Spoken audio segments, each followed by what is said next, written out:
నమస్తే మిత్రులారా, నేను మీ శ్రీనివాస్ చౌహాన్ అడ్వకేట్. మిత్రులారా, ఏ కేసులలో న్యాయస్థానము 2 డిక్రీలను ఇస్తుంది?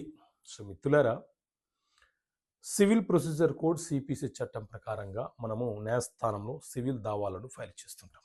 అయితే ఎవరైనా ఒక వ్యక్తి వాటా కోరుతూ న్యాయస్థానంలో పార్టీషన్ కేసు వేసిన సందర్భంలో న్యాయస్థానము విచారణ జరిపి మొదట ఇచ్చే ఒక తుది తీర్పుని ప్రిలిమినరీ డిక్రీ అని అంటాము. సో ఈ ప్రాథమిక తీర్పు ఏదైతే ఉందో ఇది ఇచ్చిన తర్వాత మళ్ళీ ఫైనల్ డిక్రీ కూడా అదే న్యాయస్థానము ఇస్తుంది.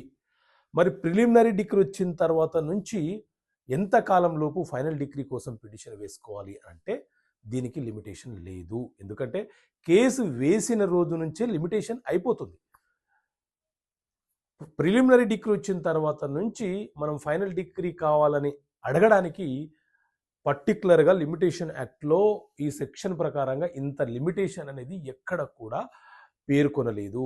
కాబట్టి దానికి లిమిటేషన్ లేదు. ఎప్పుడైనా ఎన్ని సంవత్సరాల తర్వాత అయినా సరే ఫైనల్ డిగ్రీ కోరుతూ న్యాయస్థానంలో పిటిషన్ దాఖలు చేసుకోవచ్చు. అదేవిధంగా మార్టిగేజ్ కేసులలో కూడా న్యాయస్థానము మొదట ప్రిలిమినరీ డిగ్రీ ఇచ్చి ఆ తర్వాత ఫైనల్ డిగ్రీని తుది తీర్పును వెలువరిస్తుంది.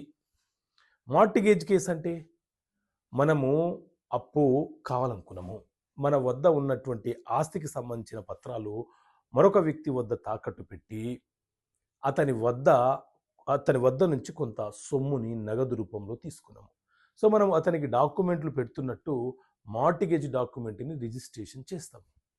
సో ఈ సందర్భంలో మార్టిగేజ్ రిలీజ్ చేయమని మనం అడిగినా, లేకపోతే మార్టిగేజ్ డబ్బులు నాకు చెల్లించటం లేదని అతను కేసు ఫైల్ చేసినా ఆ కేసులలో న్యాయస్థానం మొదట ప్రిలిమినరీ డిగ్రీ ఆ తర్వాత ఫైనల్ డిగ్రీ అనేది ఇవ్వడం జరుగుతుంది. కాబట్టి ఇక్కడ కన్ఫ్యూజ్ కావాల్సిన అవసరం లేదు. సో ఇలా చట్టపరమైన అంశాలు మీకు అవగాహన ఉండాలన్న ఉద్దేశంతో ఈ చట్టపరమైన సమస్యలకు పరిష్కారాన్ని పుస్తకాన్ని మీ ముందుకు తీసుకొచ్చాను. ఈ పుస్తకం కావాలనుకుంటే ఇక్కడ కనిపిస్తున్న నెంబర్ కాల్ చేసి పుస్తకాన్ని పొందవచ్చు. ఓకే మిత్రులారా, థ్యాంక్ యూ. జై హింద్.